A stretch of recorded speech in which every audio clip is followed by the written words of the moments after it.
Okay, I'm about a minute late. Not too bad. We're gonna have a whole slideshow featuring my little vacation I took. Welcome to the Superpilotish channel. My name is Graham Wilson, and today, back in my basement, I'll be telling you all about a little trip I took down to Dayton, Ohio.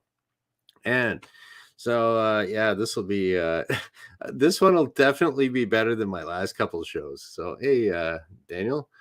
And yeah, if anyone could tell me too if my sound and video is okay, I'd appreciate that. But I'll just keep going. I think it's all right. Okay, so yeah, the other day I went down to Dayton, Ohio, had some things I had to do, like check out airplane stuff. So yeah, I took the old motorcycle down there, and I figured today what I would do to make up for my shabby shows before.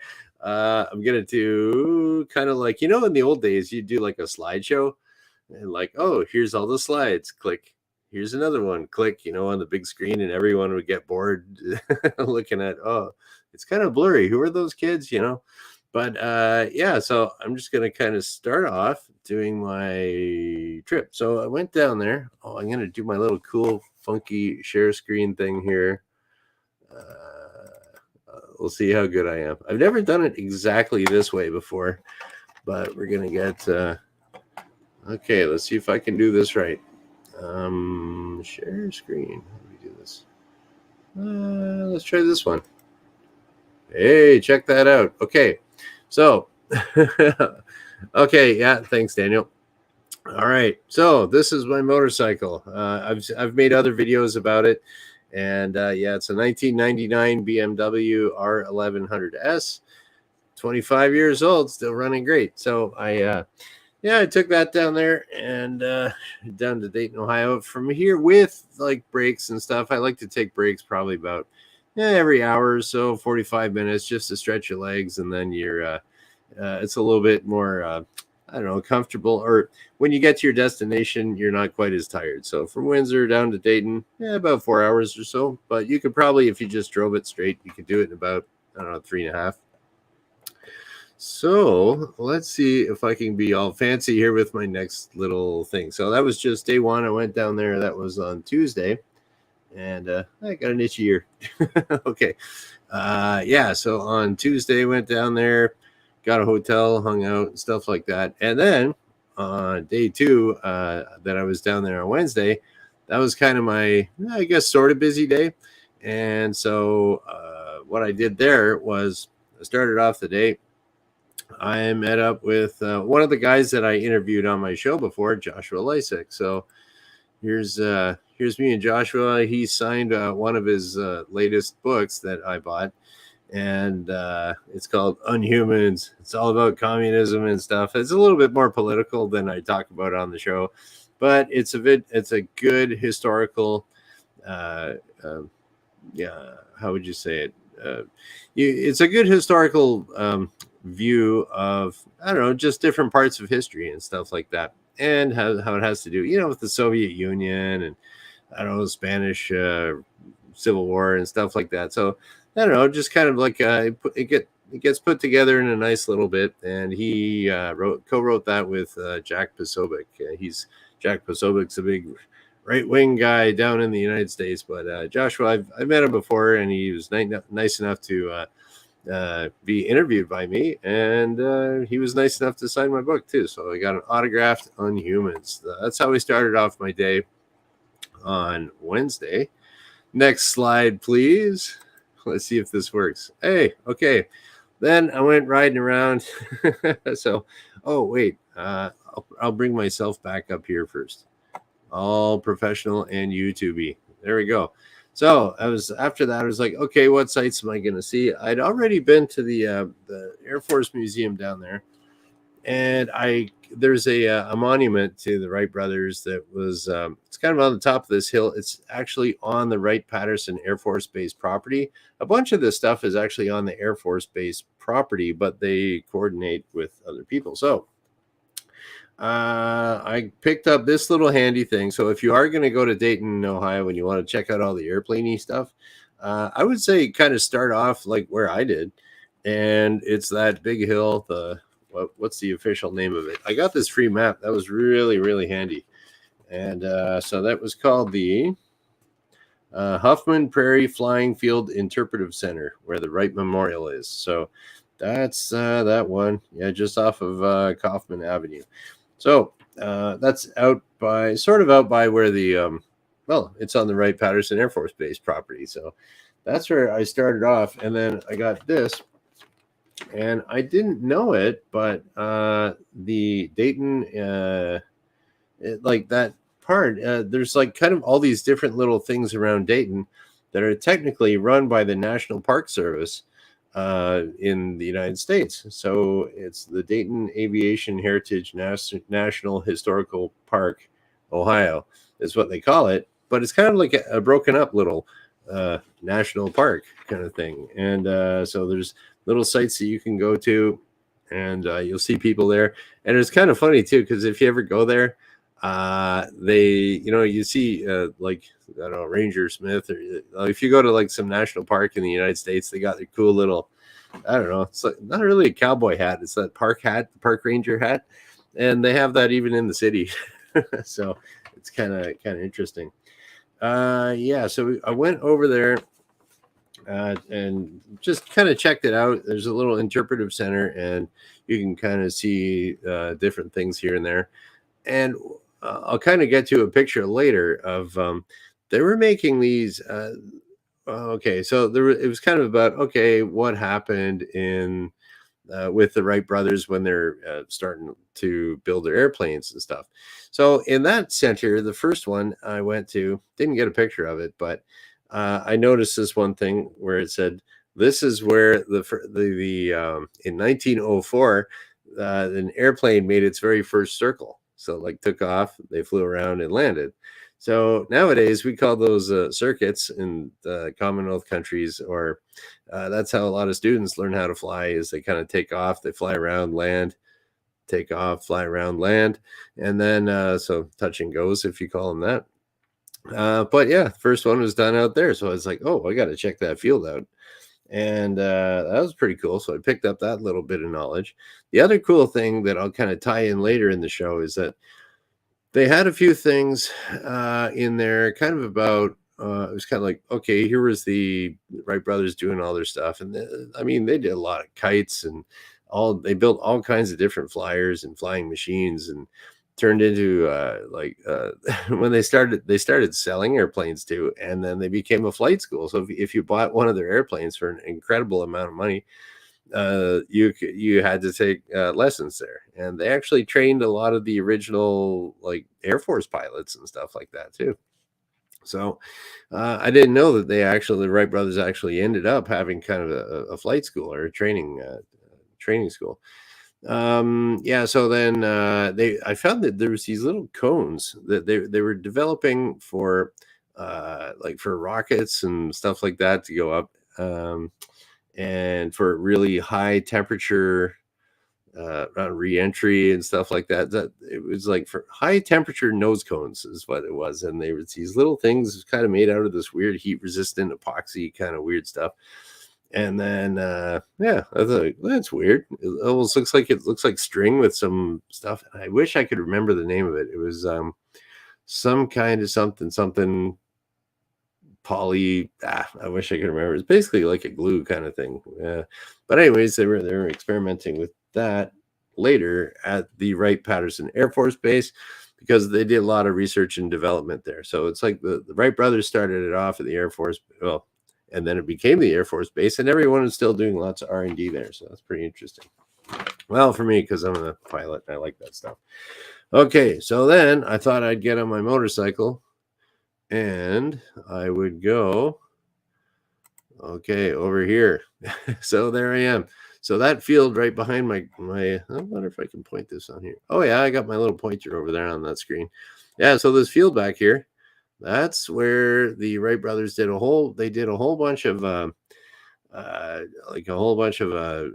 R&D and practice flights, or experimental flights. That's where they did the first circle around in an airplane ever. And they also had Yeah, there's a few other little things here. It's not just a field if you want to check it out. You can also, let's see if this works.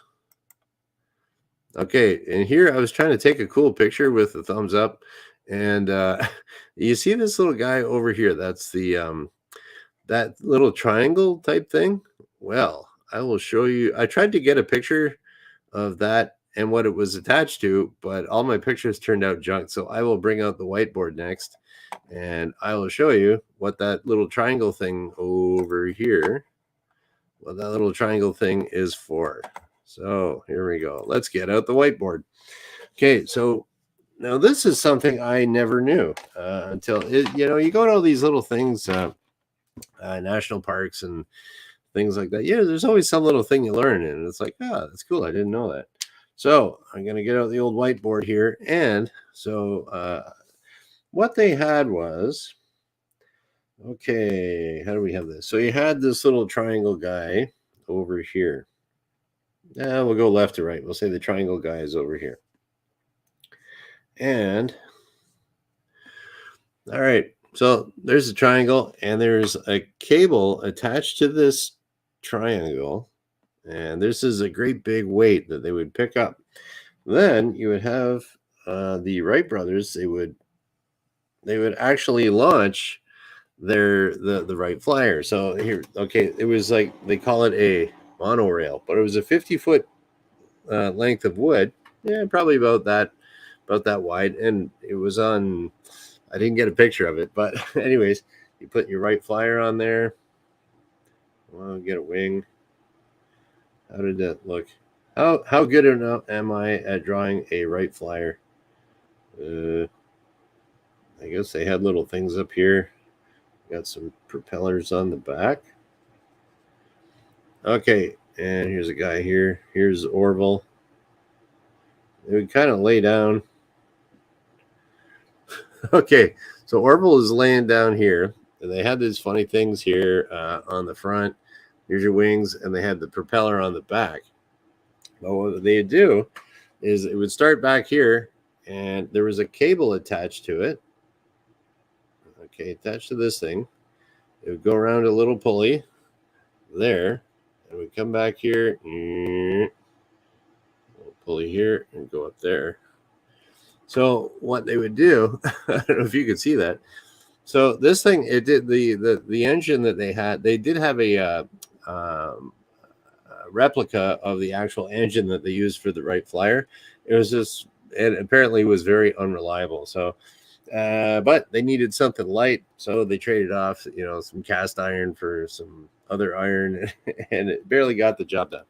So what would happen was they'd lift up this big pulley or this big weight, and once they let it go, that thing would go down. It would pull the cable, and around here it would pull the cable, so it would pull the Wright Flyer off this way. So with all that scribbling, that's how they did it, and I never knew that. And that's so. If you ever see anything on, like if you have like aircraft carriers and stuff like that, where they're launching the plane, like that's the way the Wright brothers did it. So I didn't know that until, well, yeah, it takes a lot to get that moving, but it was just a little thin rail, like that, a couple inches wide. So there wasn't a lot of resistance there. And then I thought, well, how would they keep that so it doesn't fall over? Because it didn't have wheels on it or nothing.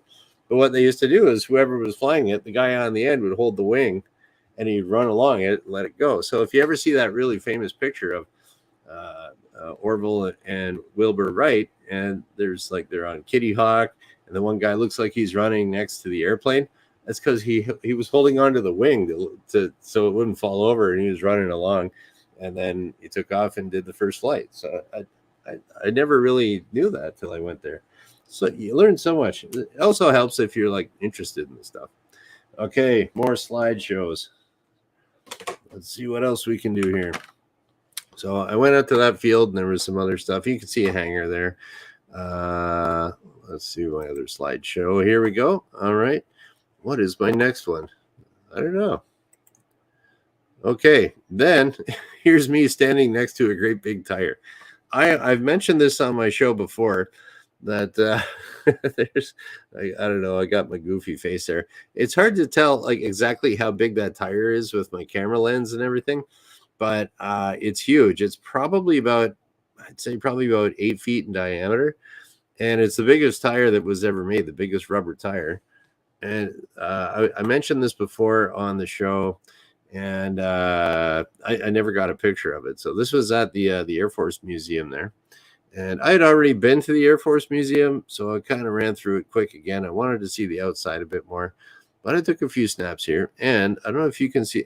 Not sure if you can see this, but over here, yeah, you might not be able to see it, but it says 34 ply nylon. So this is a 34 ply tire. Like I don't even know like how many ply, like how many layers of a tire do tires normally have? I'm not sure. Let me see. You know, I'll Google that right now. Because I was wondering, I was going to Google it before the show, but I ran out of time. So, how many ply tire car? I don't know. It sounds like a caveman if I'm if I'm typing that in. What is a tire ply? How to read the sizes? Okay. Oh, here we go. This is from some website. STTC Service Tire Truck Center. Ply rating. Okay. So, what do we got here? So, on different trucks and stuff. What do we got here? So, you can get up to, on big heavy trucks, I guess you can get up to a 20 ply tire. What's a regular car tire, though?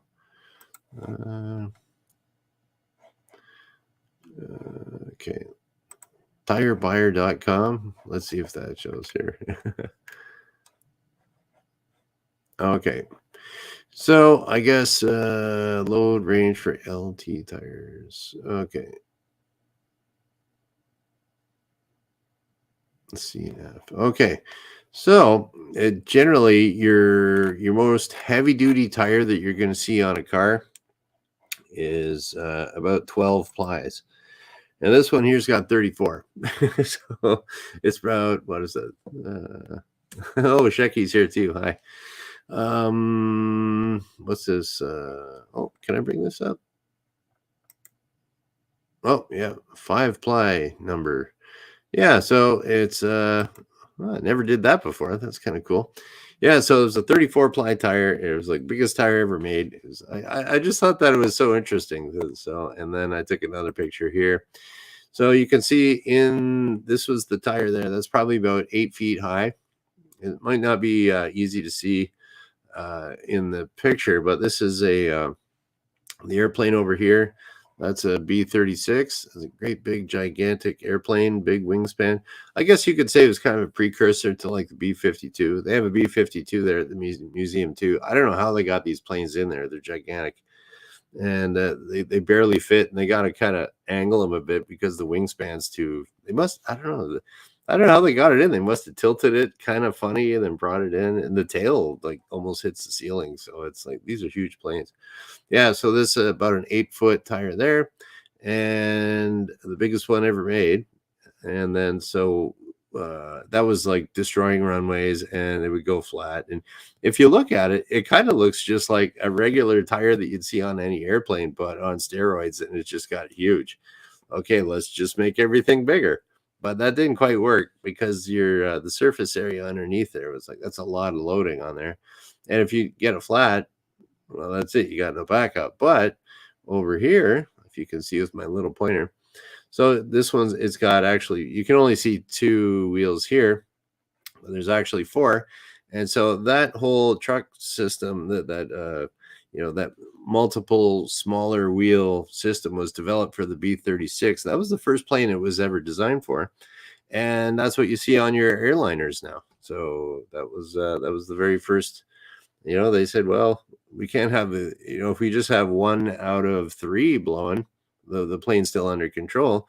But if you got one big one that blows out, you're wrecking your airplane probably. might be dinging some propellers even. So yeah, so I thought that was pretty cool. What else did I show? Let's see what else I took pictures of. I didn't take a whole lot, but I was really impressed with this the big tire to the like that was a good technical innovation that they're still using now. Okay, now this here, what is that? That is okay. I was talking earlier about these cones that they were making for things that go really fast and build up a lot of heat. Okay, so this is and I was impressed the last time about how pointy this thing was.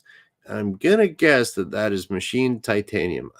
I looked up very closely, and I think it's even ground. Like there's no machining marks on there.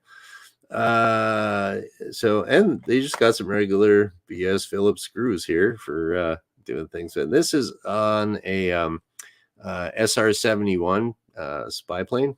The spy plane.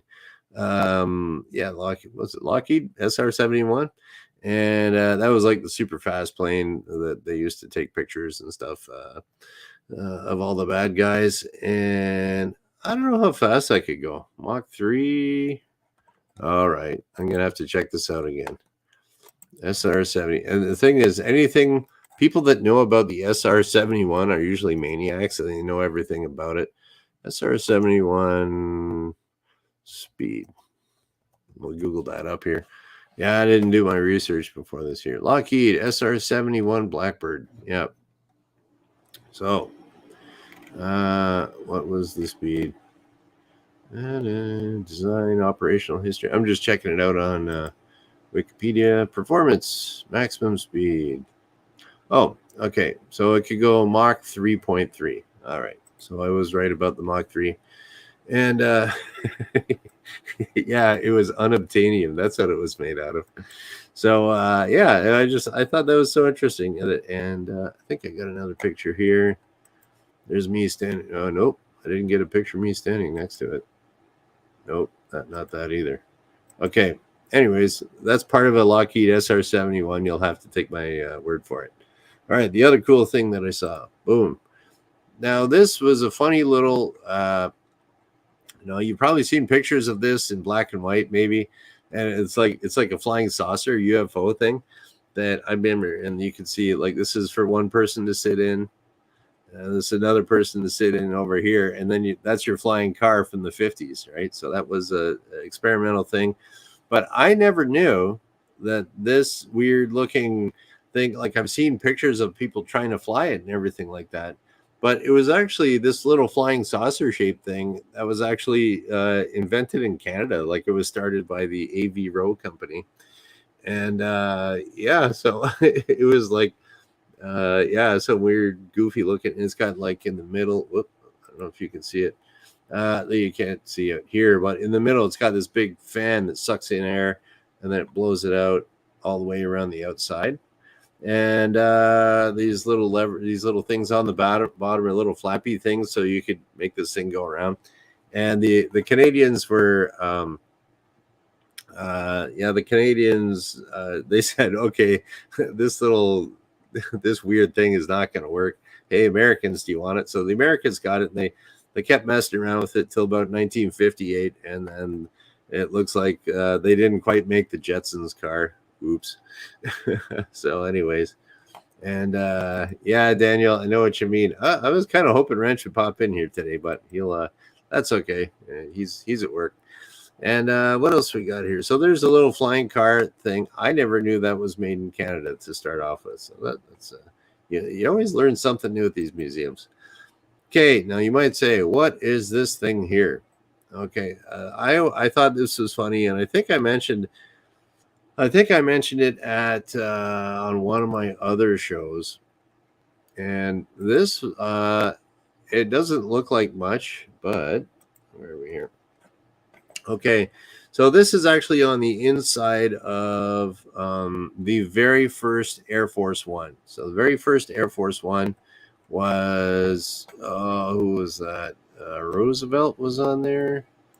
I got to Google that one again. First Air Force One. Air Force One. Okay.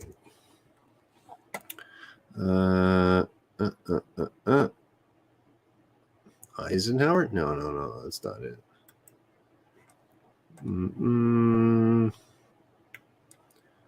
Oh, first presidential aircraft. Oh, Roosevelt. Yeah, that's right. So, that was. I'm trying to think what kind of plane that was. That was C-54 Skymaster, but I think that's like a DC-4. Yeah. So, anyways, what they wanted to do was to make this airplane so it could fly from one coast of the United States to the other. It's a super long extended range. So, what they did was they built these great big. This here. Whoop, here we go. This here is that's all this stuff here. That's a gigantic fuel tank, and there's one on each side of this very narrow walkway. I guess they have it. You might be able to see these things here. This is all behind plexiglass, so you can't touch it or anything.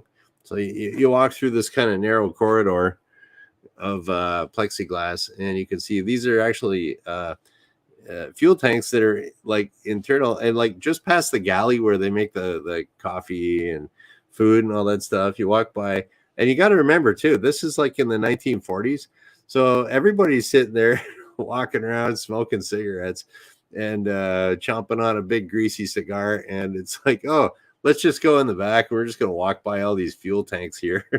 It's like yeah, pretty weird. And it was just this tiny little thing. And then they also had a secret because everybody President Roosevelt, he was in a wheelchair. So but they always hid that from the media and stuff back then because he had polio. And so they had a special lift made in the back of this airplane, a little lift, like a little elevator kind of thing, would pop out of the bottom of the airplane, and they could bring the president up inside, and he could hang out in the back of the plane. So there we go. What else do I got here for stuff? All right. Okay, and here's me hanging around. This is outside of the museum. Don't ask me what kind of plane that is. I kind of forget. I can't even read what it was. But yeah, the last time I was at the museum, I don't know, a year and a half ago, I didn't get to see any of the planes that were on the outside. They call that the air park. So if you are there at the museum, it's kind of a bit of a walk to get to the outside air park, but you can just drive your car in, park right next to these big planes, take some pictures. I did that. And what else we got? Okay, so that was pretty much day one. Day two. And yeah, so I got to see kind of what I wanted to there. And I got some other pictures, but I don't want to bore you too much. And then, so what did I do after that? Yeah, I went back, got some pizza. It was like, it's okay. You can never find pizza as good as what you have at home or something like that. You just get used to your own type of pizza. And okay, then on my very last day before I left and I came back here to Windsor, I figured I would knock off. What have we got here? Oh, we're gonna go back. Okay, I went to the. Okay, it was on what is it, West 3rd Street, in Dayton, and so I went to. Oh, let's share that so you can see it. All right, there we go. So I went to this place. This is kind of where they recommend that you start off there. That's what they recommend if you're going to be touring a whole bunch of stuff that you check out on your map. And you could start off there. I was kind of happy. I started off at the Huffman Prairie Flying Field Interpretive Center with the Wright Memorial. I was happy starting off there. But to each his own. And there's some other. So here we got. You can see this building over here. Okay, and this is the entrance. Kind of these doors here. That's the entrance. And if you do want to go there to the, what's the official name of this here? The Wright Cycle Company and Visitors Center. So they actually sell they sell some merch there for the National Park Services. And yeah, I guess that'd be an okay place to start off with. And what else was I going to say? Oh, yeah, it's kind of like close to downtown Dayton. And if you want to find parking there, I couldn't find anywhere online that said where the parking was, but it's kind of in a I guess the opposite side to this building. That's kind of the back of commercial old, turn of the century kind of well, turn of the last whatever 1900s, 1800s kind of, those old buildings, and then that's the back of it. And then so if you find the place on the map, just drive around the block and look for the signs. You'll find it, and it's free parking. All this stuff too is pretty cool. There's free parking and free admission. Okay, and what's my last little thing I did want to show you too? This is the other thing. Let's go back. Okay, this here, that was in there too, and that was from the Wright brothers. They started off as they had a print shop, and they printed up I don't know, newsletters and things like that. So these are all the individual little letters that you would put together on a printing press, and then you would print out multiple copies with that. So all of these things here are all the little letters and periods and capital letters and small letters, and then there was like, it's just filled, like these are just trays and trays and trays, because you might need like, in this little thing that I'm printing up, it's got I need 500 A's or something like that, and it would be, you just put there. Anyways, it was very time consuming, but that's the way they did it back in the around 1900 or a little bit before. And then so here, the interesting thing I learned was that was their main job, was actually being a printer. Then they became the bicycle makers. Yeah. And then they became the airplane builders. So they always had something kind of going on the side. It was like printer, bike shop, making airplanes. And so that's kind of what they did. And then after that, I went home. So there we go. How I spent my vacation. And and what else did I learn there too? Oh, another thing. I'll bring out the whiteboard for this one. Where's my whiteboard? Oh, am I all out of my paper towels? I got my second monitor over here, so it's hiding my paper towels on me. Or I should say my expensive whiteboard eraser paper. All right. Let's do another little thing. Okay, a couple other little things that I learned. And, it's so weird, you think you know everything, and then you just learn more. I guess you can't learn everything. But, okay. So the Wright brothers, they first started making, I think they made, okay. We'll go, I'll try you an old bicycle.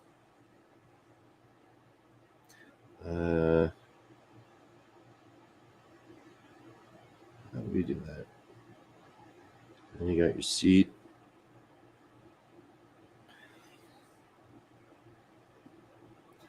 Okay, here we go. Now, remember, like this type of bicycle, the old school ones that you would always see. Oh, hey, Ranch. Yeah, so a little late, but anyways, I'm just kind of finishing up. So the Wright brothers, most of their bikes that they made were not like this, but they had this type of bike around as an example. And I always knew they called them a penny farthing, but I never knew why they called them a penny farthing. And then like the interpretive or the guy from the what would you call it? Not tour guide. The guy, he works for the National Parks Department. He's got the ranger hat when he goes over to the museum. But what would you call him? I would call him tour guide. So so that's the penny farthing, and I didn't know because like in England, a penny, or it's 1 penny. It was about this big, and then a farthing. I don't know how many cents are in a farthing, but a farthing was a larger coin, so it was a penny farthing. Like so, I never knew that. So, anyways, that's what I knew. And then, of course, Wrench said that they did eventually make a safety bicycle. And so the safety bicycle is your standard bike. Can I draw a bicycle? Yes, I can. I think. And here's your seat. And here's this here. Maybe I can't draw a bicycle. I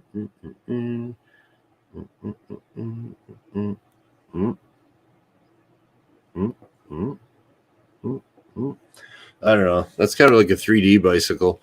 But yeah, so that's your standard bicycle now. And they called it the safety bicycle. And back then, they actually did make, so, that was the guy's bike. And they actually did make the girl's bike for the skirts. So that started right from the beginning, as they made the guys' bikes and the girls' bikes.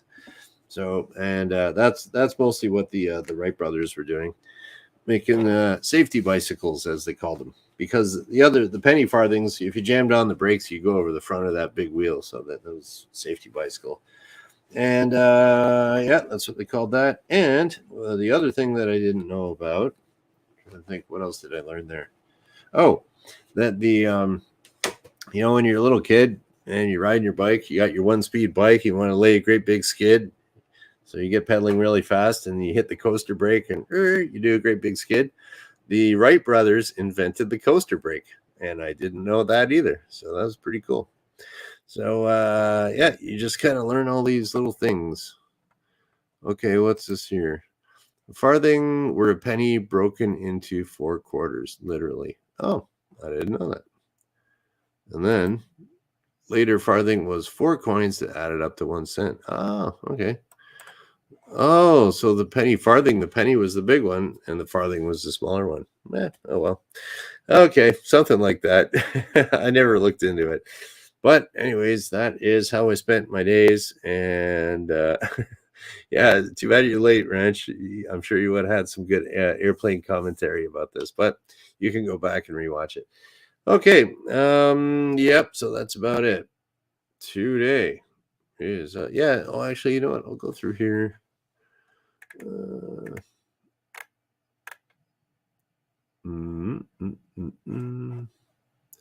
Actually, yeah. Okay, I think I kind of went through all the comments and stuff like that as I was going. So, yeah, if you want to go to Dayton, Ohio, check out some stuff, I'd say, give it a couple days, maybe even 3, depending on how crazy you are about airplanes. I'd say there's enough you can spend a lot of time if you're reading every little thing.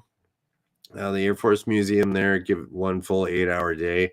If you're a real airplane maniac and you want to read everything, you can spend 8 hours there. And the other things, maybe another day, and then kind of coming and going. So you could be you can be pretty busy there for 2, 3, 4 days if you want. So and that's just airplane stuff. Dayton's got a whole bunch of other things to offer, and tourists and famous poets and whatever you want to call it. So okay, and yeah, that's about it. Cool. I'm glad that my show was a little bit better than my other one. My internet just my phone was the SIM card I got for my phone had really slow data, so I was trying to do a man on the street. It just didn't work. And then I went to go on my my hotel Wi-Fi was really slow to upload too. So, but now I figured out, I got an app on my phone to figure out your upload, download speeds and all this other stuff. You're always learning something here in the YouTube biz. Anyways, yeah, today is Friday. So yeah, I'll be back on Monday because I do this Monday, Wednesday, Friday at noon Eastern. And I think we'll just go ahead and shut her down. So thank you for watching. Bye.